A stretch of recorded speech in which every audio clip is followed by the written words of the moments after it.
Clara Bennett did not scream when she found the second set of books.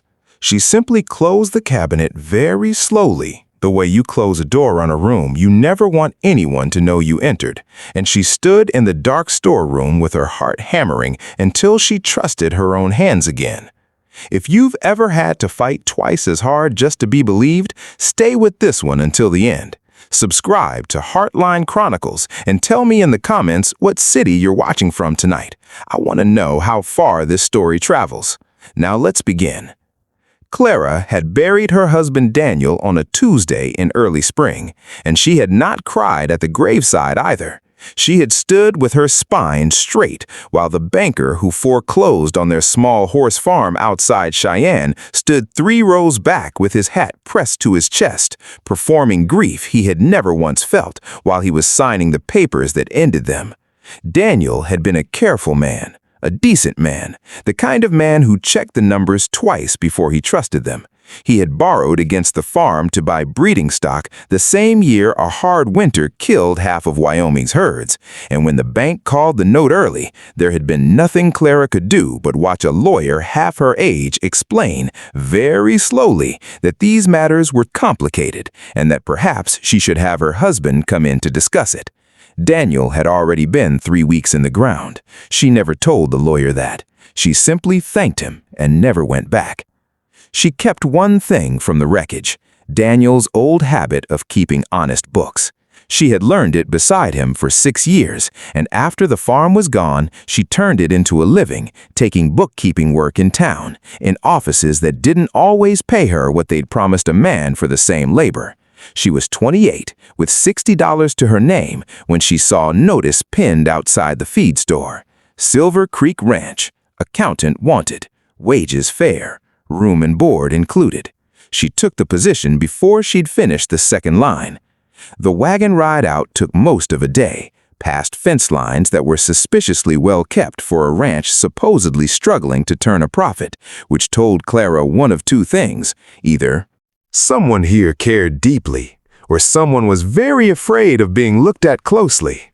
A man met her at the porch before she'd even climbed down, broad-shouldered, expensively dressed for ranch work, a gold watch chain catching the light. "Franklin Doyle, ranch manager," he said, his smile arriving a half-second before his handshake. "We corresponded by letter." "We did," she said, and climbed down without waiting for his hand. The office he showed her was a mess that didn't look like neglect. It looked deliberate. 4 different ledgers open to 4 unrelated pages, expenses that didn't connect to deliveries, payroll sums that didn't match the number of men on the property. "Some of the hands aren't business people," Doyle told her smoothly. "Any questions about ranch operations, best they come through me first. Wouldn't want anyone confusing you with incorrect information." She said only, "I'll come to you with questions." She did not say she would come to him alone. It was a ranch hand who found her first, not the other way around. She was walking the fence line before breakfast on her second morning, the way she always did in a new place, because numbers only made sense once you understood the ground they came from. She nearly walked into a man crouched at a rotted post, sun-worn, quiet-eyed, hat pushed back like he'd forgotten it was there. "You'll need to dig that 2 feet deeper than it looks," she said, before she'd even meant to speak. He looked up, unbothered. "I was thinking 3. "3's better," she agreed, and something passed between them that neither one named yet. His name, he told her, was Jesse, nothing more. Over the following days, it was Jesse who told her, without ever quite explaining how he knew, where to find an old boundary agreement buried in a shed cabinet. And it was there she also found what she hadn't been looking for, a land transfer for 40 acres sold 2 years earlier, far under value, to a company that didn't exist in any county record she could find. It took her 4 nights of working past supper to see the whole shape of it. Franklin Doyle had been draining Silver Creek Ranch for years, fraudulent invoices too small individually to notice, wages quietly shorted from 14 different men, 3 parcels of land funneled out to shell companies with forged signatures. One signature belonged to a ranch hand fired 2 years. Prior for asking too many questions about supply orders, a man conveniently gone and unable to deny putting his name on paper he'd never seen. It was Jessie who brought her coffee on the third sleepless night and sat at the windsill without prying, until she finally admitted, quietly, what she'd found. He didn't look surprised. He asked only, "When you know enough, will you tell me why you want to know?" "Because this place matters to me," he said, "more than you'd expect from a man in my position." "What position is that?" she asked. "Ranch hand," he said, "the kind that doesn't know when to quit working." She let it go, though something in her didn't quite believe him, not a suspicion of dishonesty, but the sense of a man carrying more weight than his shirt let on. Doyle noticed her asking questions long before she was ready for him to. He cornered her in the yard with his easy, terrible smile, mentioning that some workers had been noticing her curiosity, that it might create confusion, that he'd hate for anyone to feel, he chose the word carefully, cornered. It was unmistakably a warning. She'd heard warnings like it before, from the bank, from the lawyer, from every man who had ever explained something slowly to a woman he assumed wouldn't push back. She went home and kept working.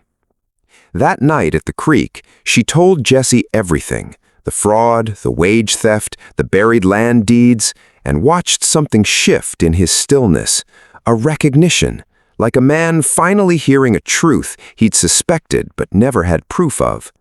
"How certain are you?" he asked. "I checked everything 3 times, she said. He was quiet a long moment, and then he told her the thing that changed everything. "My name isn't just Jessie," he said. "It's Jesse Calloway. My father built this ranch in 1868. He left it to me 9 years ago." He watched her absorb it. "Doyle doesn't know who I am. He's met the owner twice, in town, in city clothes, a man he's never once connected to the hired hand who fixes his fences. I needed 3 years of watching quietly to understand what I couldn't see while people knew who I was."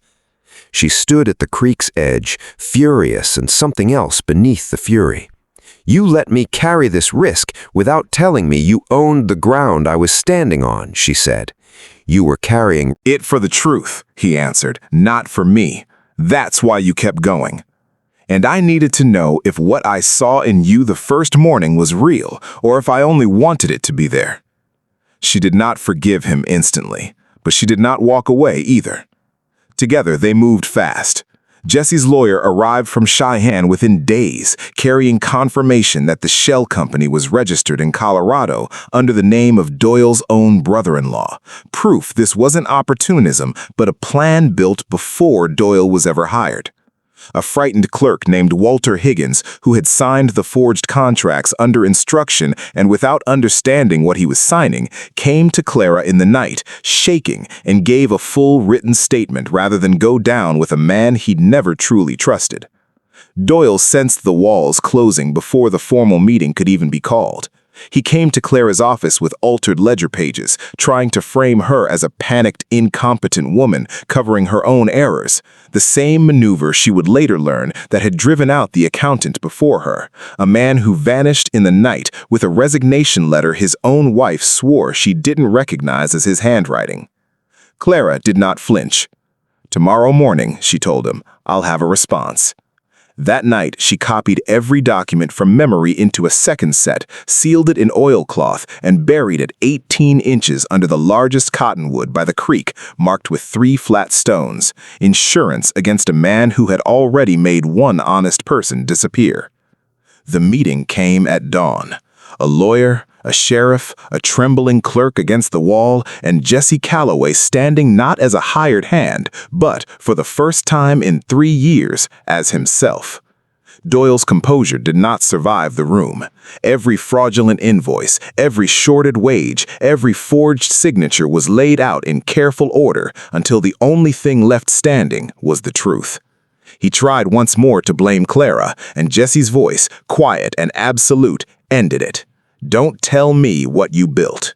You took $80,000 over 5 years, shorted 14 men who worked this land honestly, and sold my father's ground to your own family for the price of a supper conversation." The sheriff let him out. Nobody in that room felt triumphant. They felt, simply, finally, done with carrying it. What followed mattered more than the arrest. Jesse gathered every shorted worker in the yard and told them plainly what had happened and what he intended to do about it. Full repayment. To the dollar, calculated from the meticulous private log an old ranch hand named Amos had kept for 7 years because, in his words, somebody had to. The men didn't offer forgiveness wrapped in soft words. They offered something more valuable. "Then we're square," said the ranch's oldest hand, and it was enough. Weeks later, at the same creek where it had all unraveled, Jesse told Clara he wanted to offer her something the wages never could. Not gratitude, not sentiment, but a real stake in the land she had helped save, a formal partnership, her name on the deed, separate entirely from whatever she felt when she saw him coming through the cottonwoods. She told him she'd want the partnership papers in writing before she agreed to anything. "Of course you would," he said, smiling the unguarded smile she'd only seen once before. And when she finally answered the other question, the one underneath all of it, she did not answer with a grand declaration. She simply said, "I know what you are. I've known for a while. Ask me again tonight without a lawyer in the room." And he did. Silver Creek Ranch became, in the years after, not the largest spread in Wyoming, but the most honestly run. Every account cross-checked, every worker paid exactly what they were owed, because the woman who kept the books had never once believed a lie was worth the convenience of leaving it standing. The value in a story like this isn't the fraud or the romance. It's the reminder that quiet, patient honesty, kept up even when no one is watching or rewarding it, is what eventually rebuilds what dishonesty tries to tear down. And it's the reminder that being disbelieved, dismissed, or warned into silence is never proof that you were wrong, only proof that you hadn't yet been heard by the right people.